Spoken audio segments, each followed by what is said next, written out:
पढ़ाई के साथ साथ में कुछ चीजें और भी होती है, व्यक्ति को बहुत ध्यान रखनी होती है। जैसे लाइब्रेरी में बैठते हो या रूम पे पढ़ते हो, कई बार बच्चे कहते हैं सर मैं गांव में पढ़ रहा हूं, कई लोग लाइब्रेरी में पढ़ते हैं, एक मानसिकता आ जाती है कहीं ये लोग हमारे से आगे नहीं चले जाए। मैं सर ये यूट्यूब पे चलने वाली मैराथन क्लासें नहीं देख रहा हूं, कहीं मैं दुनिया से पीछे तो नहीं रह गया हूं। मैं सर डेली करंट की क्लासेस आती है आधा घंटा, वो मैं नहीं देख रहा हूं, मेरा साथी देख रहा है, मैं कहीं पीछे तो नहीं रह रहा हूं। मैं सर यूट्यूब उस पे टेलीग्राम पे कई सारे प्रश्न आते हैं, उन प्रश्नों के उत्तर नहीं देता हूं, मेरे सारे साथी देते हैं, कहीं मैं पीछे तो नहीं रह रहा हूं दुनिया से। मैं कहता हूं भाई तू आगे है दुनिया से, अगर इस कचरे से बाहर है तो दुनिया से आगे है।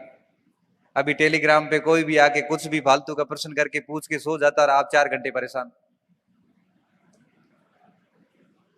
और जनरली मनुष्य की प्रवृत्ति क्या होती है, प्रश्न वो वही पूछता है जो उसको आ नहीं रहा है और उसको कहीं मिल नहीं रहा है, वो पूछ लो।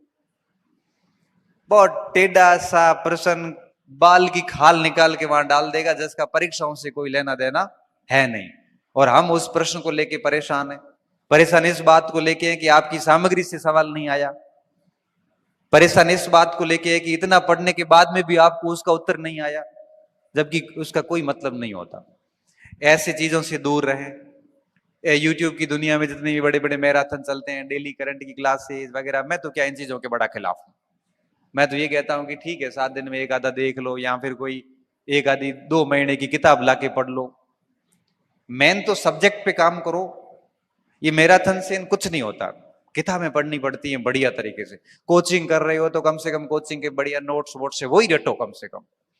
लेकिन इस यूट्यूब की, सोशल मीडिया की जो आभासी दुनिया है, ये आपका सिलेक्शन नहीं करवा सकती। ये मैं आपको लिख के दे सकता हूं। ठीक है, कोई पॉइंट समझ में नहीं आया तो आप उसकी ओर जा सकते हैं। तो इस बात का भी ध्यान रखें। तो मैं क्या बोल रहा हूं, मैं कह रहा हूं कि आपके पास लिमिटेड टाइम है, अच्छा ग्रुप अच्छे रखें, अपना सरल जीवन रखें, फालतू समस्याएं नहीं पाड़ें आप, और साथ में लिमिटेड कंटेंट रखें, माइंड को एक्टिव रख के पढ़ें, और साथ में इस बात का ध्यान रखें कि इस आभासी दुनिया से दूर रहें।